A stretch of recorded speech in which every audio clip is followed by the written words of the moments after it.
tarde, estamos aqui com a Suelen. Boa tarde. Para fazer as nossas perguntas referente à disciplina de berçário e creche, tá? Ela é uma mamãe que tem um príncipe na creche e a gente vai fazer algumas perguntas para saber como que é o dia a dia dele, como que ela faz esse acompanhamento com ele, tá? Então, pode se apresentar. Meu nome é Suelen, eu tenho 37 anos, eu tenho 2 filhos, um de 11 e um de 4, que está na creche atualmente.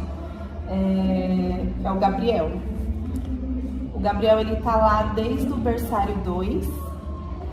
Agora, na verdade, era para ele estar no EMEI, só que abriu uma sala de infantil, então ele continuou lá. É como se fosse um meio termo antes de ir para EMEI. Não, é o EMEI, só que é chamado de infantil. É o EMEI, mas integral. Na creche, algumas creches porque não teve demanda para berçário, então abriu essa sala de infantil. Então, ao invés das crianças saírem e direto pro EMEI, eles continuaram mais um ano lá. E aí fica mais esse um ano e aí depois vai pro EMEI direto. A gente ainda não sabe, porque o Gabriel é assim, se ele faz aniversário no dia 26 de fevereiro. Se ele fizesse depois do dia 31 de março, ele, como se ele repetiria um ano, ele continuaria na creche mesmo. Entendi. Em grupo 2. Mas como ele fez de 26 de fevereiro, ele é pequenininho, é o menorzinho da turma dele. Oh, meu Deus. Então ele já ia passar pro EMEI. Ele Só já que ia direto. Tivemos sorte de abriu essa sala de infantil, então ele continuou lá. E só no próximo ano aí ele vai que ele iria pro EMEI. Eu não sabia disso. Não pegou de surpresa, não fazia ideia. Algumas creches que já tem. Caramba. É como se fosse uma sala de EMEI mesmo. Antes de ir pra escola, né? Pro EMEI mesmo, oficial. Porque o EMEI são 2 anos. Sim. Aí, no caso, ficaria esse um ano no infantil e depois ia pro EMEI e fica só mais um ano. Então não, então depois que vai pro primeiro ano. Entendi. Nossa, fiquei de surpresa, obrigada, porque eu não fazia ideia que tinha isso agora no EMEI. Então, obrigada pela apresentação. Falando da primeira parte do Gabriel, como que você vê a importância da creche na vida do bebê? Porque tem mães que não colocam, né? Tem mães que ficam com o bebê porque às vezes não precisa, né, da possibilidade de colocar, que fica e depois já manda por e-mail direto. Como ele está? Você vê que tem uma certa importância? Você vê uma diferença? Como que você vê? Eu acho de extrema importância ir para o SEI, né? Porque agora não tem as nomenclaturas do SEI, de educação infantil, agora não é mais creche, mas a gente ainda chama de creche. A gente ainda chama de creche. Então, mas eu acho de extrema importância as crianças irem para creche, porque tem a questão da socialização com outras crianças, né? E o desenvolvimento. Porque assim, às vezes fica em casa só com a mãe, ou tem criança que fica em casa só com a avó, né? E não é a mesma coisa. Não acaba desenvolvendo em relação à atividade. O desenvolvimento é totalmente diferente. Que nem meu filho pegou a fase da pandemia, né? A gente ficou em casa. E aí eu vejo a diferença, sabe? É errado comparar, mas a gente compara com o meu outro filho, mais velho. O desenvolvimento, a questão da socialização com outras pessoas é totalmente diferente. Imagino. Dentre todas as práticas e brincadeiras, que quando você tá com ele na creche, você vê o acompanhamento, essas atividades mesmo que você falou que elas são de importância.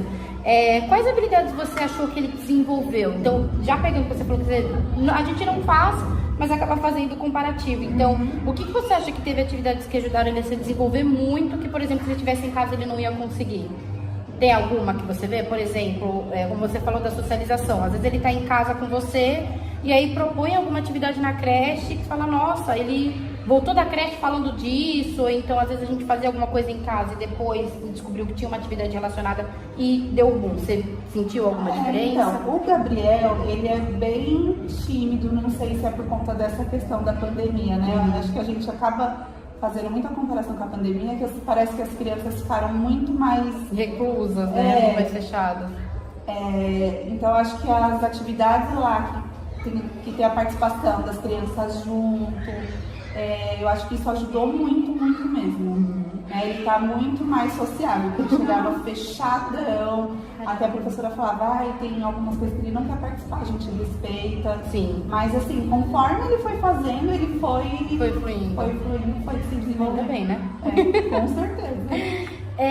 Qual é a participação da família na escola? Tem parceria da creche, ou seja, eles trazem os pais para atividades, tem aquela rotina de agenda para falar o que está acontecendo, tem uma documentação, por exemplo, a família fica ciente do que está sendo feito, ou você fica sabendo só quando tem aquelas reuniões, como que é? Lá onde ele tá, é assim, a gente não tem mais agenda, né? A agenda até foi tirada por conta da pandemia. Nossa, né? Como a pandemia tá. Eu vejo que foi um marco, assim, porque a gente estava tão acostumada, vinha a pandemia, ela virou literalmente a gente ponta cabeça. Começaram a usar mais as redes sociais, né? O WhatsApp, hoje em dia tem no grupo da sala, porque tudo que é pertinente eles mandam, todos os dias tem alguma informação. Aí tem página no Instagram e no Facebook, porque eles postam fotos de atividades que as crianças fazem. Então é bem legal, a gente consegue acompanhar bem. Tem um acompanhamento maior, né? Sim, e quando a gente tem alguma dúvida, alguma coisa assim, a gente pode mandar mensagem, eles respondem. Ou mas sempre que acontece alguma coisa diferente, eles também mandam mensagem pelo WhatsApp. Então eles trabalham bem a parceria dos pais, a família está integrada, sabe o que está acontecendo. Às vezes até no momento, assim, tipo, full time. Tá. Entendi. Fora dia da família na escola, né? Eles têm também creche? Que bacana. Como você falou disso, já pegando no gancho do Dia da Família, então tem um envolvimento nas atividades da escola. Como que funciona esse Dia da Família? Normalmente de sábado, né? E aí vai o convite para a família, e aí as famílias não. Geralmente, às vezes, teve eles fizeram uma campanha para fazer uma limpeza da praça que tem do lado, então a família participou. Depois dessa limpeza teve um outro Dia da Família que teve uma feira literária, livros, contação de história, teve a gente, né, eles conseguiram uma pessoa que foi lá, tocou violão, cantou, foi bem divertido. Então foi bem uma estrutura mesmo, eles montaram realmente uma feira. Na praça, do lado, que é do lado da escola. E essa praça ela tava bem suja, e aí com a ajuda da família a gente conseguiu fazer essa limpeza, da comunidade também, né? Porque eles trabalham já reciclagem, noção para as crianças que não pode jogar, olha como é que e bacana. Esse trabalho foi feito junto com as crianças e as famílias, então foi bem... Então teve literalmente um momento família ali junto com a escola. Teve. Nossa, que bacana. Como que você vê o papel do profissional na educação que ele desenvolve no berçário? Então assim, a gente sabe que a gente precisa ter pessoas preparadas. O como você acha importante toda a preparação, tudo que o profissional puder ter para poder atender as crianças, no caso, o seu filho? Como que você consegue medir isso? Como que você analisa? A preparação, assim, eu vejo que hoje em dia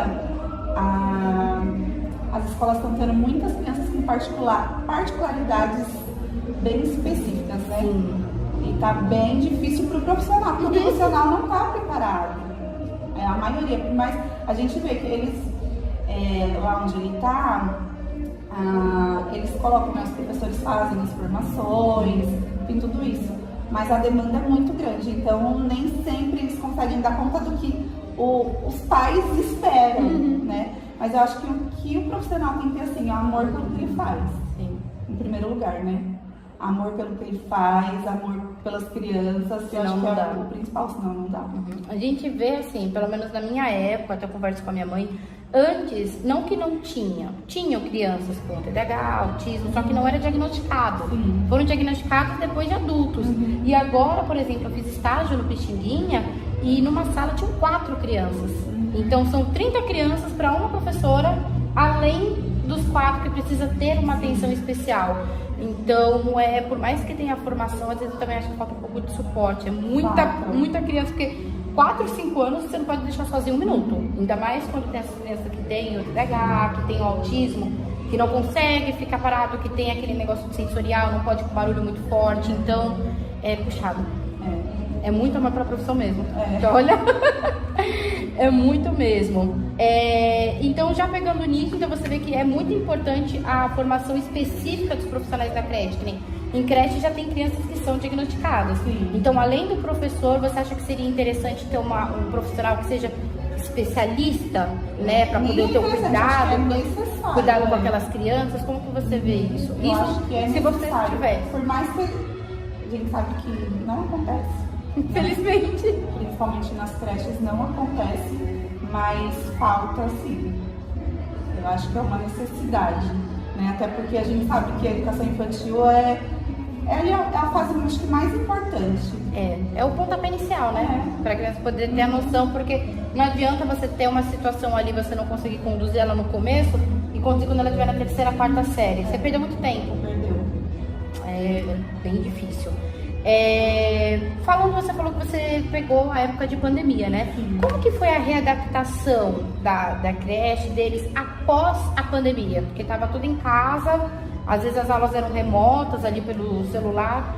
E para poder voltar aquela integração, que você acordar cedo com aquelas crianças e ter que fazer... Como que foi a adaptação, tanto sua, né, da família, quanto dele? Eu acho que foi tranquilo, até porque eu acho que ninguém aguentava mais ficar preso dentro de casa, né? Então, e foi bem devagar, devagar assim. Foi gradativa, porque não ia todos os dias, a família tinha a opção de escolher, você quer mandar seu filho, né? A família tinha essa opção ali no início. Então... Antes era um rodízio, por exemplo, não precisava ir todos os dias, era assim? Como que era? Tinha esse rodízio, mas a família também poderia optar por não levar. Entendi. Né? Podia optar por não levar. Tanto que quando começou, eu decidi por não levar. Né? Eu tinha condições de deixar ele em casa, eu trabalhava, eu voltei a trabalhar também, mas eu tinha com quem deixar ele, então eu optei por não levar. Mas aí quando eu percebi que já dava... Tava mais tranquilo. Isso. Aí ele retornou, mas eu acho que foi tranquilo. Porque aí iam poucas crianças, então a adaptação foi bem mais tranquila. Os professores acho que conseguiam dar mais atenção. O acolhimento e a adaptação, Isso. né? O acolhimento ele foi feito acho que com mais tranquilidade, porque quando você já está com a sala cheia, acho que é mais difícil. É mais difícil. É bem mais complicado. O que você vê? Quais são, na sua opinião, vantagem e desvantagem do uso de tecnologia, telas, para as crianças na creche? Porque a gente sabe que muito tempo prejudica, né, visão, audição. Só que em algumas escolas, algumas creches, eles têm isso, como colocar desenho, aqueles tablets maiores para coordenação motora. Você vê isso como uma vantagem, como uma desvantagem? Como você vê? Então, se não tem, você gostaria que tivesse? Eu acho que na escola, eu acho lá onde ele estuda não tem. Eu sei que tem, assim, tem televisão, né? As professoras usam assim o aparelho de som, a televisão, mas assim, tudo com intencionalidade. Né? E nada ali no rosto da criança muito tempo. Um desenho aleatório e deixar as crianças aí, né? Hipnotizadas não, porque em casa, hoje em dia as crianças já ficam muito, né? Criança de 4, 5 anos com celular, eu falo, meu Deus! Já ficam muito. E fica muito tempo grudado, isso faz mal. Então eu acho que na escola, a não ser que o professor tenha uma intenção ali. Entendi. Né? Mas pra ter assim... Deixar assim? Não, aí não. É bem complicado.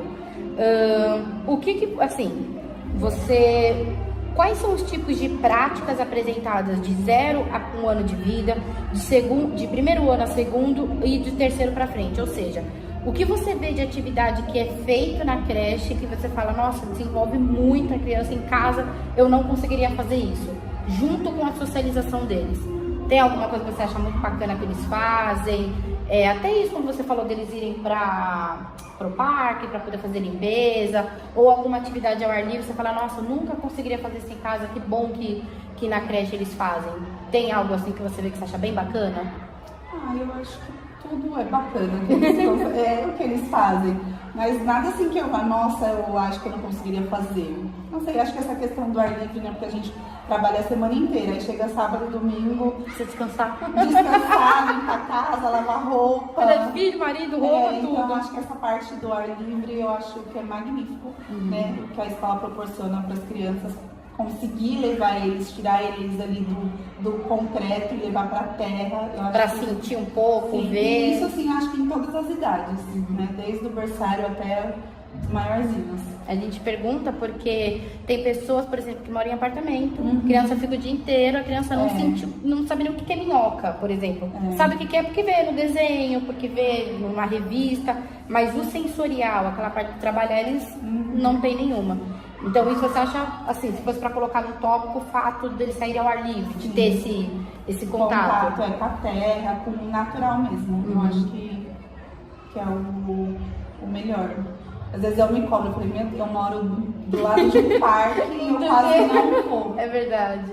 Minha mãe também, quando eu era mais nova, minha mãe falava, nossa, a gente precisa ir no parque ecológico. E não, vamos nesse fim de semana, não dá nesse, vai no outro. E é um parque tão grande, tem tanta coisa e a gente vai literalmente do lado e... Pontos positivos e negativos. Então, os estagiários eu acho que eles não fazem muita diferença, não, né? Eles ficam só 50 horas mais ou menos no estágio e depois eles já vão embora. Só observar, pelo menos lá o que, eu vejo, eles sempre informam pra gente, é só pra observar mesmo, né? Por conta da faculdade. Mas os auxiliares que antes eram professores, que eram volantes, hoje em dia, não, dependendo da quantidade de criança, precisa ter um auxiliar. Então... Isso, eles pegam muito assim, deixa eu colocar a câmera um pouquinho mais pra cá pra pegar você. Boa, pode continuar. Dependendo da quantidade de crianças, precisa ter um auxiliar. Então lá tem. Mas assim, são várias salas, eu acho que só tem 2 auxiliares. E olha lá, exatamente. Ele tem que se revezando. Vai se revezando onde tem mais necessidade.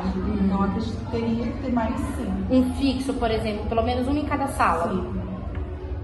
Eu acho que seria o ideal. Como que você vê a gestão da escola, coordenador e diretor? Se você precisa de alguma ajuda, eles estão ali, você vê eles na dependência da instituição, da escola? Sim, eles estão lá todos os dias. Estão sempre ali? Sempre.